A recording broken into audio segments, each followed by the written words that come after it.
Hello everyone and welcome to my latest video. Now, quick intro. In this video we're going to be diving into the world of medium level quests in old school RuneScape and discussing how completing these quests can greatly benefit your account. Completing medium level quests can be a game changer for your account. Not only will it allow you to unlock higher level content, but it will also save you millions of coins in the long run.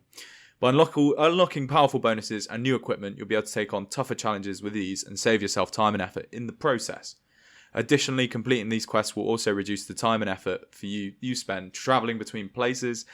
With new teleport spells and faster modes of transportation, you'll be able to quickly and easily travel to the places you need in order to complete your tasks.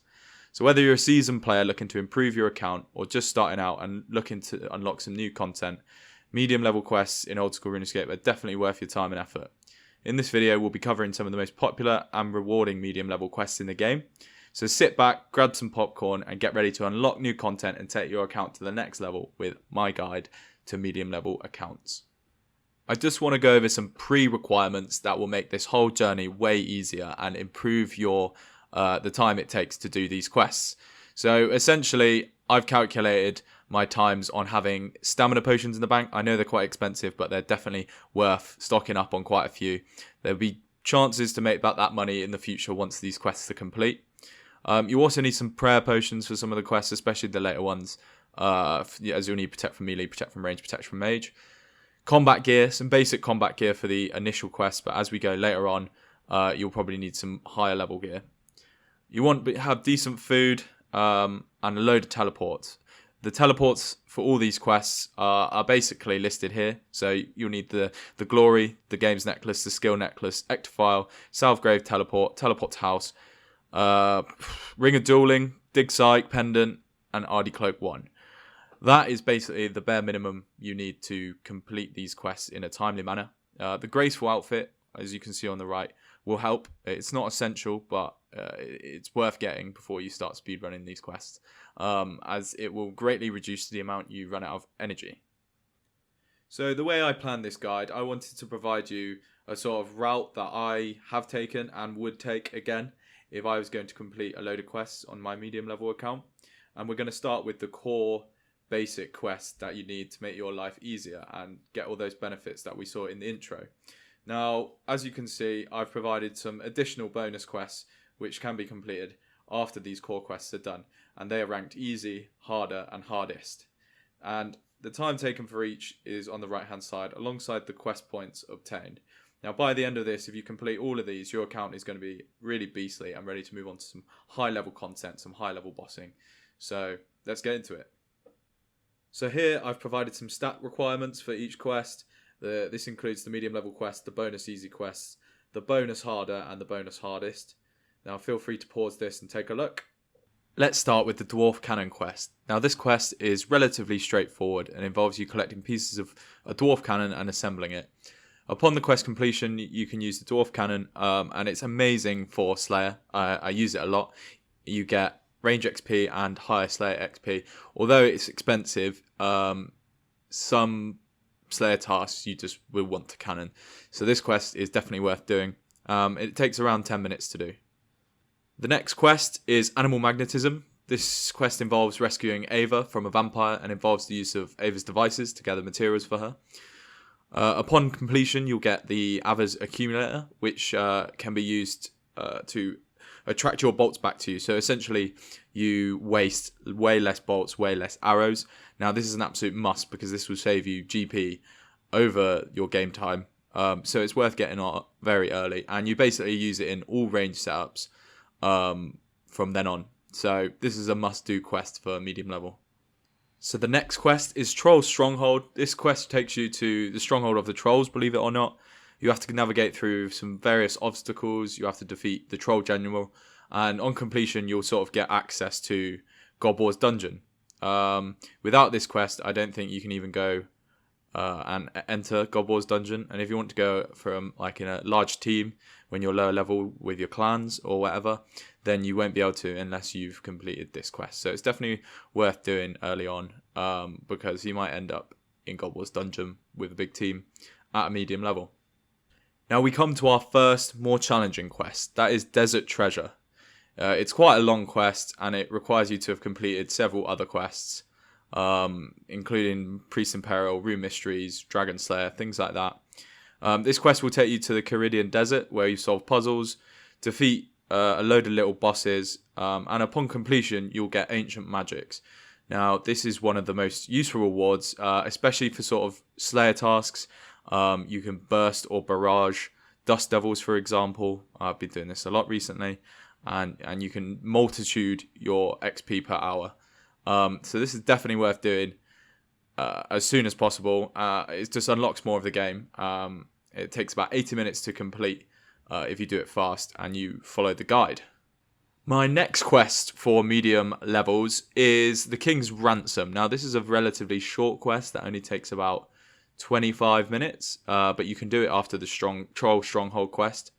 And this quest involves helping King Lathus to reclaim the throne of East Ardoon. It takes you to the underground tunnels beneath the city. Upon completion, you'll get the ability to go to the Night Waves training ground. And this will unlock Chivalry and Piety, which, as you can see, provide huge strength, defense, and attack bonuses. This will take your max hit from, let's say 22s to sort of 28s. So it's worth getting. And if you want to build out your account, get better at Slayer, get better at bossing, then you'll want to be doing this quest ASAP. Now, my next quest is Shiloh Village. You might think this is an odd one, but there's some method to the madness. It roughly takes 30 minutes to complete. And you'll have to help out the villagers with various tasks, uncover the secrets of the ancient city. And upon completion, you'll unlock Shiloh Village. And here you get access to Duradel, which personally I think is my favourite Slayer Master. He gives good drops. He gives good tasks for overall sort of enjoyment. He also assigns a few boss tasks, which may be fun at medium level.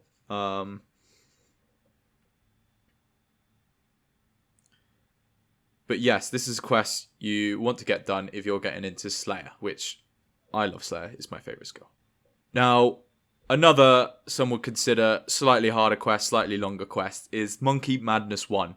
Now, this roughly takes about 60 minutes to complete. It's quite challenging, and you have to complete several other quests. But this quest takes you to Apatol, and you have to navigate through the jungle, solve puzzles, defeat a couple of bosses, and upon completion, you unlock the ability to use Gnome Glider. And you'll unlock the ability to use the Dragon Scimitar, which is actually one of the best weapons at sort of medium level. And you use it all the way up until you can sort of buy a whip at least. This will take your attack from, as I said, 22 to all the way up to like 28. And it's just a really good weapon, really good upgrade, really fast. So it's definitely worth doing this quest, getting it done, because it's one of those quests that will just build out your account. If you completely ignore it, then you won't get access to the Dragon Scimitar, and you won't get access to sort of Monkey Madness 2, which we'll talk about later in the video. Now, finally, let's talk about Fairy Tail Part 2. You all know this was coming. To start this quest, you have to complete Fairy Tail Part 1. There is some requirements, but they're actually not required to get up to be able to use fairy rings, which is the main reward. The Draymond staff unlocks all the fairy rings, and honestly, it makes your life so much easier doing future quests, doing weird Slayer tasks in weird locations, and it just unlocks the rest of the map for you, so you can easily get around, not waste your time. It's sort of a quality of life hack, and it's definitely worth doing. Moving on to the bonus, easy, useful quest that I think you should complete. Now, the time it takes is in the right-hand corner. This is my own personal calculation. But these quests are Ghost Ahoy, Plague City, Slug Menace. These provide you with some core items that will really help your account. This includes the Ectophile Teleport. Getting over to that side of the map is really, really difficult and really annoying at low level. So once you have this teleport, it will make it way easier, and it will save you loads of time because there's loads of content over that side. The Plague City, access to the Ardoon teleport. I just want to round your account off, make sure you can get everywhere on the map. Otherwise, that again is a pain to get to. You're just wasting a few seconds here and there walking around. Slug Menace, access to Proselyte Armor. This set gives you an 18 plus prayer bonus. I use this absolutely everywhere, especially for Slayer. Things like King Black Dragon, it's really useful. It just saves you so much GP on prayer potions. So it's definitely worth doing this quest. Now moving on to the bonus harder quests that I think are really useful and needed to have to round off your account is Rum Deal. This gives you a 2% boost from prayer potions when you have the Holy Wrench in your inventory. You can actually imbue a God Ring, I think, with this, so you don't actually have to take up an inventory slot, but definitely worth using in lots of places. The Fremnik Isles quest provides you with the Helm of Neatisnot, one of the highest strength bonuses in the game. Horror from the Deep provides you with Unholy Book. It gives you a good all-round attack bonus, a prayer bonus, and it's really good for like medium levels for offhand mage and range, because a lot of the time you don't know what to put there and you don't want sort of a shield, then this is the one to go for. Lunar Diplomacy. This unlocks a really useful spellbook. It has Vengeance, it has Prayer Share, or Potion Share, I think. But yeah, you want to be doing this. Finally, Edgar's Ruse. Now this I've just done recently. It allows you access to the Trollheim teleports, so it's really easy access to God Wars. This is where most people teleport to, even at high levels, so you want to get that so you can join in. You don't have to walk from bloody Berthorpe, and it takes bloody ages. Finally, we move on to the hardest quest. Now, once you've done these quests, your account is going to be pretty good, getting to the sort of the higher level endgame content. Now, these quests I've chosen provide really good XP, really good access to unlocks, really good areas to explore, and some new bosses. So, first one is Fremnik Exiles. It gives you 50k Slayer crafting, rune crafting XP. It also allows you to get the Face Guard, which is an upgrade from the Neatisnot helmet. I think it has literally like the second highest strength bonus in the game. But then again, it is 20 mil. I haven't got this, but I've done the quest, and I will be saving up for this in the future. Monkey Madness 2 gets you access to demonic gorillas. About 3 million GP per hour. They're quite intensive. They're quite difficult, but once you get the hang of it, they're so good. This quest also gives you a load of XP, like 80k Slayer, 60k Agility. And probably one of my favourite things is the one-click Royal Seed teleport. It teleports you really close to the bank. I basically use it when I'm doing all sorts of stuff. Recipe for Disaster gives you Barrow's Gloves. As we all know, huge bonuses, one of the best in slot. This quest requires lots of levels to do, and it takes quite a long time. It's made up of loads of subquests, so just spend a bit of time, trying to do this. But in all, it should take you about 145 minutes, so just over 2 hours to do if you speedrun it. Dragon Slayer 2 gives you access to Vorkath, this big fuck-off dragon. Also the Ava's Assembler, which is an upgrade to the weaker one. And also it gives you some really nice bonus XP. The final quest is Dream Mentor. This is really good when farming Nightmare Zone points. It gives you like 10 times the amount for a little bit more activity on the mouse. A little bit more attention. So you can get all those imbues super quickly and fill out your account. Thanks so much for watching this video. I really hope you like the quests I recommended for medium level accounts. I really feel like if you get most of these quests done, your account is going to be rounded off. You're going to be able to access all areas of the game. You're going to be saving yourself money, and you're just going to make your RuneScaping as efficient and as fun as possible.